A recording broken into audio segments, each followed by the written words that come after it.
Dear students, ecology और phytogeography के paper में आज हम पढ़ेंगे लाइट या प्रकाश। लाइट क्या है? जलवायु कारकों में प्रकाश विश्व के समस्त जीवधारियों की जीवनचर्या में अपना महत्वपूर्ण स्थान रखता है। जैसा कि आप जानते हैं कि विभिन्न सजीवों की महत्वपूर्ण जो जीव क्रियाएं होती है वह लाइट की उपस्थिति में ही संभव है। वह लाइट के द्वारा प्रभावित भी होती है और लाइट इसको नियंत्रित भी करती है। इसीलिए इकोलॉजिस्ट ने फिजियोलॉजी में लाइट के अध्ययन के साथ साथ इकोलॉजी में भी लाइट के अध्ययन को इम्पॉर्टेंट बताया है। जो लाइट है उसकी जो महत्वपूर्ण बात है वह है कि लाइट की तीव्रता और अवधि बहुत मायने रखती है कि पेड़ पौधों में किस तीव्रता पर क्या कार्य होगा। पेड़ पौधों में जो अनेक महत्वपूर्ण क्रियाएं हैं वह प्रकाश की तीव्रता और अवधि के द्वारा प्रभावित होती हैं। हम जानते हैं कि लाइट का प्रमुख स्रोत सूर्य है और वही पादपों को भी ऊर्जा प्रदान करता है। कैसे प्रदान करता है ऊर्जा? सूर्य के अंदर जो हाइड्रोजन अणु है वो निरंतर हीलियम अणुओं में रूपांतरित हो जाते हैं और इसका कुछ भाग है वो ऊर्जा में परिवर्तित हो जाता है। यही ऊर्जा विद्युत चुंबकीय कंपनों के रूप में एक निश्चित तरंग के रूप में पृथ्वी पर पहुंचती है और विभिन्न सजीवों की जो महत्वपूर्ण जैविक क्रियाएं हैं उसको संचालित करने में अपना सहयोग करती है। तो लाइट, जो कि सोलर लाइट, सनलाइट या सूर्य का प्रकाश है, वह सजीवों की महत्वपूर्ण दैनिक जीव क्रियाओं के लिए अत्यंत आवश्यक है। परंतु जो लाइट है वह कौन सी तीव्रता की होगी और कितनी अवधि की होगी, प्रत्येक जीव के लिए अलग अलग तरह से निर्धारण होता है। प्रकाश की गुणवत्ता अगर हम देखें तो सूर्य के प्रकाश की किरणों में उच्च आवृत्ति की लघु तरंग दैर्ध्य से लेकर निम्न आवृत्ति की दीर्घ तरंग दैर्ध्य सम्मिलित रहती है। मतलब उसमें ज़्यादा फ्रिक्वेंसी और लो वेवलेंथ और हाई वेवलेंथ और लो फ्रिक्वेंसी की पूरी एक रेंज होती है जो कि हाई फ्रिक्वेंसी से लो फ्रिक्वेंसी की तरफ मूव करती है और एक पूरी रेंज होती है प्रकाश की पूरी तरंग दैर्ध्यों की। उच्च आवृत्ति और निम्न आवृत्ति की तरंग दैर्ध्य और लघु और दीर्घ तरंग दैर्ध्यों की जो प्रकाश की किरणें हैं वो इसमें सम्मिलित होती है। मतलब हर एक जो किरण आती है उसका अलग आवृत्ति रहती है और अलग तरंग दैर्ध्य रहता है। सूर्य से जो प्रकाश पृथ्वी पर प्राप्त होता है वह अलग अलग विकिरणों के रूप में प्राप्त होता है और उन किरणों की आवृत्ति और तरंग दैर्ध्य अलग अलग होता है। मतलब सारी विकिरणें एक ही आवृत्ति और एक ही वेवलेंथ की नहीं प्राप्त होती है। इन तरंगों में 390 से 810 मिली माइक्रोन या अगर हम एंगस्ट्रॉन में देखें तो 3900 से 8100 एंगस्ट्रॉन की जो प्रकाश है उसको दृश्य प्रकाश कहते हैं, मतलब विजिबल लाइट कहते हैं। इससे कम जो या अधिक तरंग दैर्ध्य के प्रकाश किरणें हमारे लिए अदृश्य होती है। एक रेंज है, वही विजिबल लाइट है, वही दृश्य प्रकाश है और वही प्रकाश हमको दिखता है। उससे आर या पार दोनों साइड में चाहे तरंग दैर्ध्य कम हो या उससे अधिक की तरंग दैर्ध्य का जो प्रकाश है वो हम नहीं देख सकते हैं, वो अदृश्य प्रकाश रहता है, इनविजिबल लाइट रहती है। अब जो दृश्य प्रकाश है वह है बैंगनी रंग से शुरू होकर लाल रंग की किरणों पर खत्म होता है। तो बैंगनी रंग से जो कम प्रकाश की किरणें होती हैं, कम तरंग दैर्ध्य की किरणें जो होती है उनको पराबैंगनी किरणें कहते हैं और लाल किरणों से जो अधिक तरंग दैर्ध्य की किरणें होती हैं उनको अवरक्त या इंफ्रारेड किरणें कहते हैं। स्वपोषी जो पौधे होते हैं जो फोटोसिंथेसिस की प्रक्रिया करते हैं, प्रकाश संश्लेषण की प्रक्रिया करते हैं, उनके लिए जो बेस्ट लाइट होती है वो नीले से लेकर लाल प्रकाश तक का जो रेंज होता है वही इसके लिए बेस्ट अवेलेबल फोटोसिंथेटिक लाइट कहलाती है। मतलब जो दृश्य प्रकाश है उसमें नीले से लेकर लाल रंग का जो प्रकाश है वो वही वेवलेंथ, वही आवृत्ति का प्रकाश फोटोसिंथेसिस की प्रक्रिया के लिए आवश्यक होता है। मतलब प्रकाश की जो लाइट की जो क्वालिटी है वो अलग अलग होती है। सूर्य के से जो किरणें पृथ्वी पर प्राप्त होती है वो सभी एक तरह की नहीं होती है, वो भिन्न भिन्न आवृत्ति की और भिन्न भिन्न वेवलेंथ या तरंग दैर्ध्य की होती है। एक निश्चित रेंज है जिसको भी विजिबल लाइट कहते हैं। हम केवल वही प्रकाश देख सकते हैं, उससे कम और उससे ज़्यादा की जो प्रकाश है वो हमको नज़र नहीं आता है। जो प्रकाश हम देख सकते हैं उसको विजिबल लाइट कहते हैं, और जो प्रकाश हमको दिखाई नहीं देता है वो इनविजिबल लाइट कहलाता है। बैंगनी से शुरू होता है दृश्य प्रकाश जो है विजिबल लाइट, और लाल पर आकर खत्म होता है। बैंगनी से उच्च आवृत्ति वाले या निम्न तरंग दैर्ध्य वाले जो प्रकाश है उसको पराबैंगनी कहते हैं, और लाल से उच्च तरंग दैर्ध्य वाले जो प्रकाश है उसको अवरक्त या इंफ्रारेड लाइट कहते हैं। यहाँ पे आप देख सकते हैं पूरा एक स्पेक्ट्रम का जो डायग्राम है वो बना हुआ है। इसमें लाइट की रेंज 10⁻⁻14 से लेकर 10⁻⁻6 तक, 10⁻⁻14 से लेकर 10⁻6 सेंटीमीटर तक ये पूरी एक लाइन दी गई है। ये पूरी किरणें होती हैं। यहाँ पर 10⁻14 से 10⁻10 तक लगभग जो किरणें आती हैं उनको कॉस्मिक रेज कहा जाता है। 10⁻10 से लेकर 6 तक लगभग, मतलब आप 6 तक ले लीजिए, जो किरणें हैं उनको एक्स रे कहा जाता है।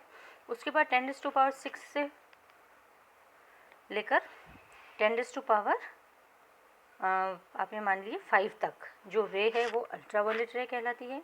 उसके बाद आपका विजिबल लाइट शुरू होती है जो एक बहुत ही कम रेंज कहलाता है, जो 10⁻5 से लेकर -4 तक है। उसको आगे हम एक्सपेंड करके एक्सप्लेन करूँगी। फिर 10⁻⁻4 से लगभग 10⁻⁻1 तक इंफ्रारेड किरणें आती हैं। उसके ऊपर जो है वह रेडियो वेव्स हैं, और रेडियो वेव्स से ज़्यादा वेवलेंथ होती है साउंड वेव्स की। तो जो प्रकाश है कॉस्मिक रेज से लेकर साउंड वेव्स तक की इसकी वेवलेंथ बताई गई है। ठीक है। सोलर की रेज जो होती हैं वो कहाँ से रेंज करती हैं? पूरी अल्ट्रावायलेट किरणों से लेकर इंफ्रारेड लाइट तक वह सोलर रेज होती हैं।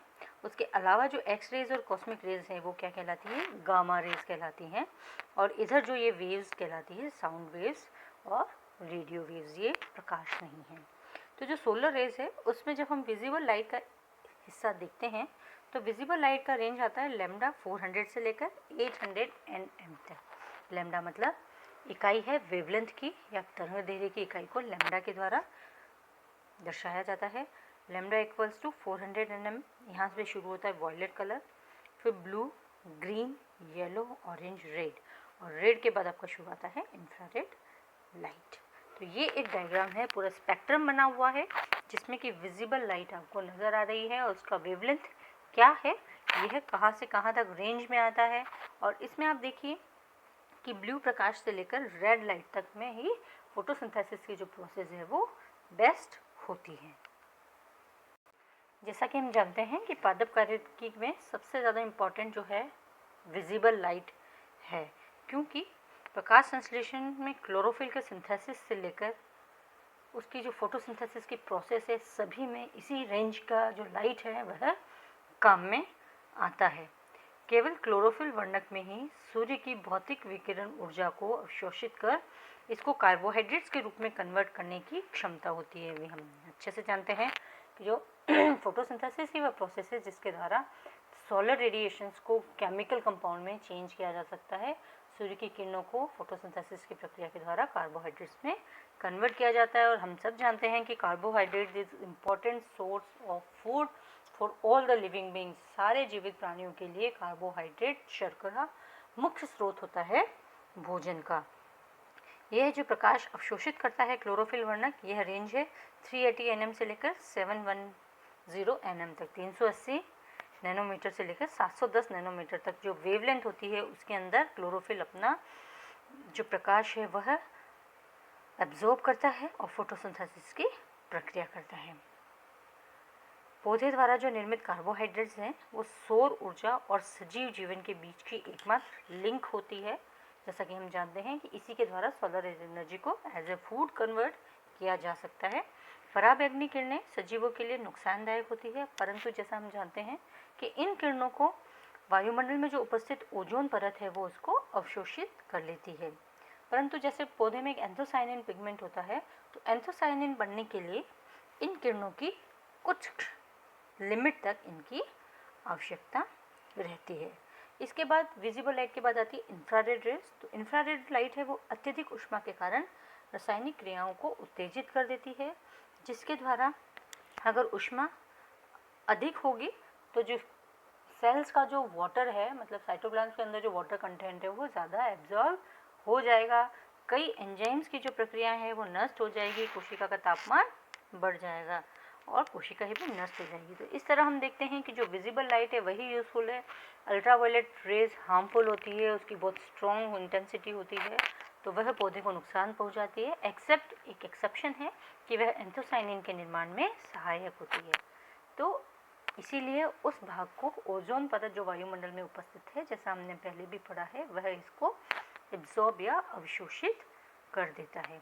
इंफ्रारेड रेज क्या करती है, अगर पृथ्वी पर आ जाए सीधे तो ये क्या करती है, को बहुत ज़्यादा ऊष्मा प्रदान करती है, ऊष्मा बहुत ज़्यादा इसके अंदर निकलती है, तो यह कोशिका में उपस्थित जल को अवशोषित कर लेगी और अगर कोशिका का जल अवशोषित हो जाएगा तो कोशिका का तापमान बढ़ जाएगा। और जैसा हम जानते हैं कि हर एंजाइम के लिए एक पर्टिकुलर टेम्परेचर निश्चित है कि वह उसी तापमान पर रिएक्ट करेगा। अगर तापमान कोशिका का बढ़ जाएगा तो उसमें उपस्थित कई एंजाइम्स नष्ट हो जाएंगे। एंजाइम्स के नष्ट होने के बाद कई जैव प्रक्रियाएं जो पादप की हैं वह भी संपन्न नहीं हो पाएगी।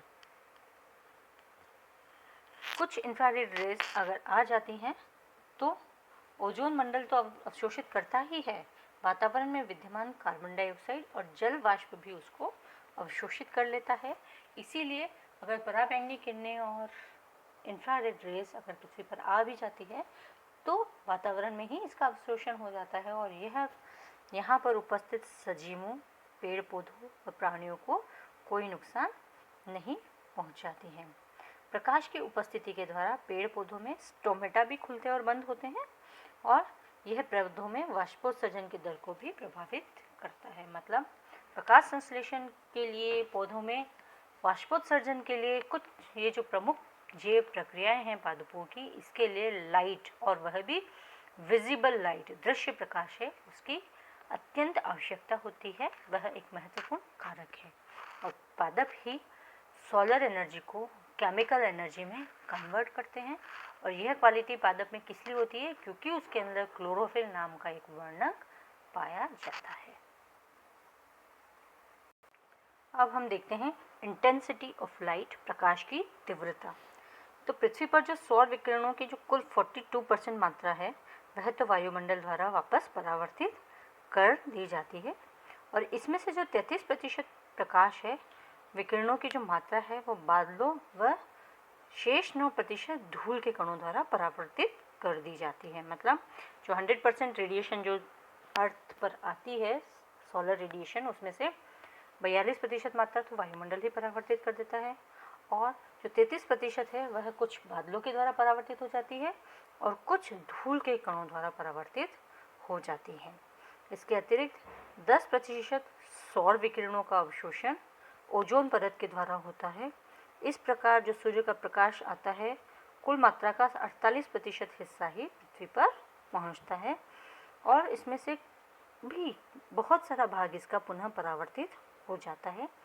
बहुत अल्प मात्रा में है जो अवरक्त किरणें इंफ्रारेड रे भी पृथ्वी पर आ जाती हैं, परंतु जैसे आपने पहले देखा है इंफ्रारेड रे को यहाँ पर उपस्थित कार्बन डाइऑक्साइड और वाटर वेपर्स एब्जॉर्ब कर लेते हैं। सूर्य की जो प्रकाशीय ऊर्जा है उसका अधिकांश जो छोटी तरंग दैर्ध्य वाली जो किरणें होती है उसका प्रमुख वायुमंडलीय गैस जैसे नाइट्रोजन और ऑक्सीजन द्वारा अवशोषण कर लिया जाता है और शेष भाग का विकिरण हो जाता है। पृथ्वी पर ऊंचे पर्वतों पर प्रकाश की तीव्रता अधिक होती है क्योंकि जैसे जैसे हम समुद्र तल से ऊपर बढ़ते जाते हैं उसके साथ वायु में सघनता में कमी आती है और वहाँ पर केवल एक स्वच्छ और पतली परत ही रह जाती है। बरसात के मौसम में आसमान पर बादल रहते हैं, उसमें भी प्रकाश की तीव्रता कम हो जाती है।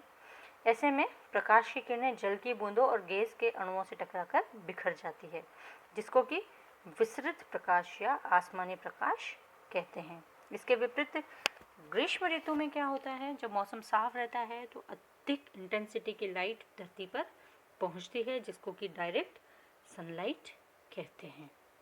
इस प्रकार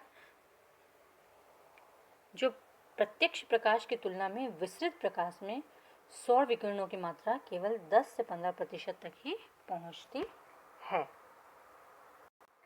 यहाँ पर एक डायग्राम है जिसमें आपको दिखा रखा है कि पृथ्वी पर जो है उस पृथ्वी के सतह पर ऊर्जा का वितरण कैसे होता है। 100% सोलर रेडिएशन आती है, उसमें से 50% क्लाउड्स में से क्लाउड 10% एब्जॉर्ब कर लेता है, उसका 23% वो रिफ्लेक्ट कर लेता है। 10% है जो ओजोन और वाटर वेपर के द्वारा एब्जॉर्ब हो जाती है। 15% है वो डस्ट पार्टिकल्स के द्वारा रिफ्लेक्ट हो जाती है। जो 25% पृथ्वी पर आती है, इधर से 17% जो क्लाउड्स में से बच के आती है और 6% जो डस्ट पार्टिकल से बच के आती है, इसका जो 48% बनता है, इसमें से भी कई विकिरण के रूप में वापस परावर्तित हो जाती है और कुल लगभग 4% भाग है जो कि पादपों को मिलता है। ऐसे ही हमने देखा था कि प्रत्यक्ष प्रकाश और आसमानी प्रकाश क्या है।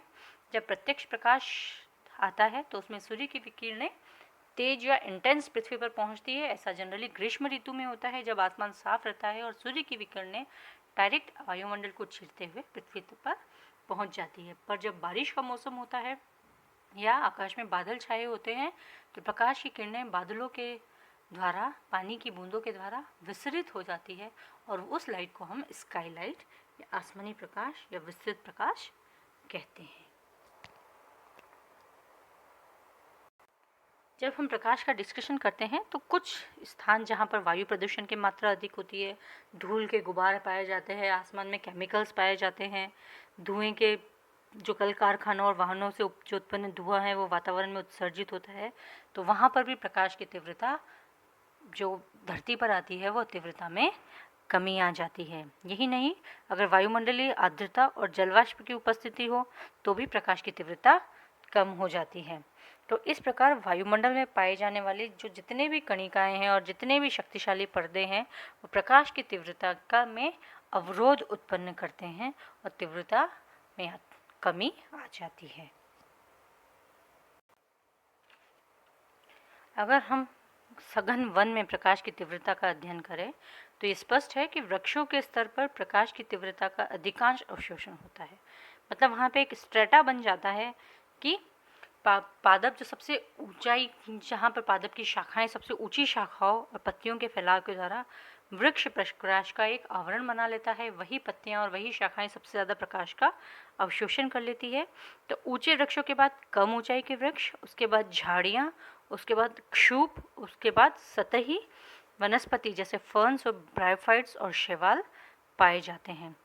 ये जो प्रकाश के स्तर हैं इसमें तीव्रता में क्रमशः और कमी आती जाती है। इस प्रकार सघन जंगलों में धरती की सतह पर प्राप्त प्रकाश की तीव्रता नगण्य होती है। जैसे अमेज़न के वन अगर हम देखें, अमेज़न जो वर्षा वन है, वहाँ पे जो पादप के विभिन्न स्तर पाए जाते हैं, प्रकार वनस्पति के विभिन्न स्तरण पाए जाते हैं, जिसमें सबसे टॉप पर होता है ट्री, यानी कि पेड़ जो मैक्सिमम सबसे अधिकतम प्रकाश को एब्जॉर्ब कर लेते हैं उसकी तीव्रता को। उसके बाद आते हैं उससे छोटे पादप, श्रब, क्षूप, और उसके बाद आते हैं हर्ब्स या ग्रासेस, मोस, एल्गी, ब्रायोफाइट, इस तरह के पादप पाए जाते हैं। तो जब सबसे टॉप के पेड़ों में जो ब्रांचिंग होती है, शाखाएं होती है, पत्तियां होती है, उस वजह से वहाँ पूरा एक घना एक स्ट्रेटा बन जाता है, एक स्तरण हो जाता है, जिसकी वजह से प्रकाश की तीव्रता जो धरती पर उगने वाले पौधों को पूर्णतया नहीं मिल जाती है और पृथ्वी तक आते आते प्रकाश की तीव्रता बिल्कुल कम हो जाती है। इसी तरह जलीय पौधों को हम देखें तो जलीय पौधों को जो प्राप्त प्रकाश है उसकी तीव्रता भी अपेक्षाकृत कम होती है, क्योंकि जल की सतह पर पड़ते ही सूर्य से जो अधिकांश जो प्रकाश प्राप्त होता है वह परावर्तित हो जाता है। उसमें भी अलग अलग तरह के स्ट्रेटा बन जाते हैं, स्तरण बन जाते हैं।